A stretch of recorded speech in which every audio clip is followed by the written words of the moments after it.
Her lips which whisper like reeds on the wind, wet with moisture sprung from a well deep within, whispers like the petals of an iris, the reedy blossom which weathers and is not trodden down for long. Oh, line 1325. Now down with some might hammered she a spike, to fasten a rope her resolve inured. Across came the rest, the rope put to test, to divest this dilemma with progress procured. No pause to deride upon the other side, but for Morpheus to regain his prior size. Momentarily height returned thus unto he, for to be wise his diminution excised. The rest came then after, they came across the collapse, a bridge of stone which had stood for uncounted ages, past awful and rot this sardonic lot, and on to a cave where had waited their wages. With tumult behind them the passage declined, downward and away the path before them lay, slithering and listless, its path hidden by mists, there oozing in darkness what mindless thing prayed, what ere now apparent, it coursing transparent, convulsing and pulsing, what course did it ply? What amorphous form, this terror forlorn, now dropped from up top in the wink of an eye? He quick with a frown spun derrick from town, bringing down with all his might his broadsword. This hacket ignored as it gurgled and bore the weight of the blade to its acidic core. The hilt he thus dropped as he stood there in shock, and gazed at the thing which enveloped his sword. "Step back now," cried Eve as she rolled up her sleeves, as a bright searing bolt issued forth from her palm. The effort derided as her quarry divided, her spell misspent, thus resigned she to qualm. Morpheus then frowned as his great sword brought down, its only effect but to further bisect the thing on the floor, of which fell blows ignored. From fire wondered he would its quickness protect. Ever on station and quick with translation, passed Jenna the message of the giant. For torches so bright could this fell minion fight, alight with the fire-forged penchant for flight. A query brought he to this thing now of three, to fight and to riot of this penchant compliant. With words he that rumbled, in his tongue but mumbled, inquired he did of the slime on the ground. Would it fire fear? Asked he with his hand to his ear. He listened and searched, but no mouth to be found. Poised as he was, as he waited, just because he found it abhorrent to attack without warrant or warning, for he, as attacked he must be, or abstain would he thus from violent torrent. Which wasn't the case, thought he was with distaste, this time as the slime then mustered its middle.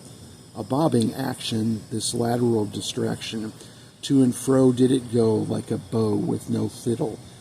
His torch swung aloft, he smothered his scoff, head on the flame meeting the pseudopod as it lunged. Then with a steaming hiss and no chance to miss, into its bulk the flaming torch plunged. The sizzle smell mistaken for the swell odor of bacon. It fried and then it died, not much else there was to see. In furlbog tongue he swore, what inestimable bore of this slime but a poor conversationalist be. With the oozing one purged, amber re-emerged from behind the giant's legs where quaking she had hid. His legs were like stumps, thick with hard, lumpy bumps. She probed with her torch, no ransom to bid. Then forward they went, where a junction was met, a cavern quite natural, wide open it be. As big as a house, it ran north and south.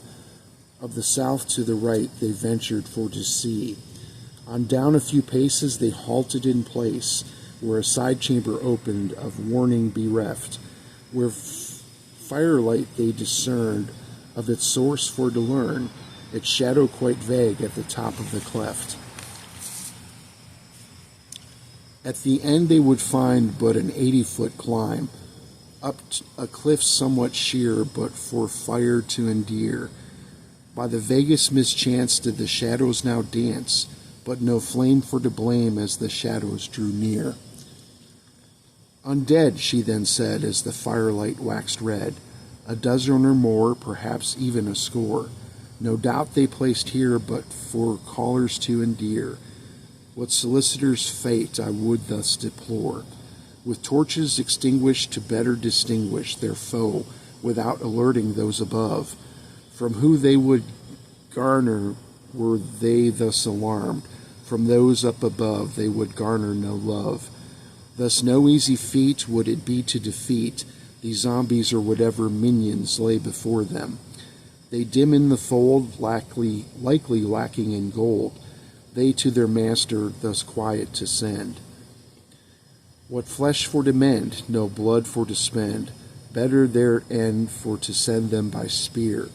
For with excessive strife one thus risks unlife, from a bite or a scratch should they draw but too near. This foe to forsake, their neck for to break, their skulls for to smash, their brains for to stake.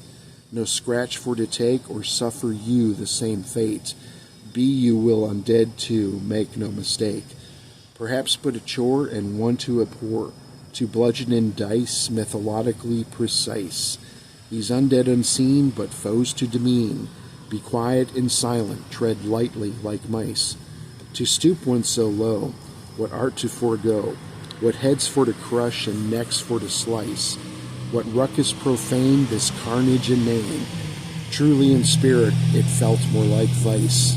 From duty unwed their foe, their unfed. From duty unwed the unfed undead, sundered and shambling, their cause nearly lost. Last head to sever, what frightful endeavor! Accomplished it was, and with minimal cost.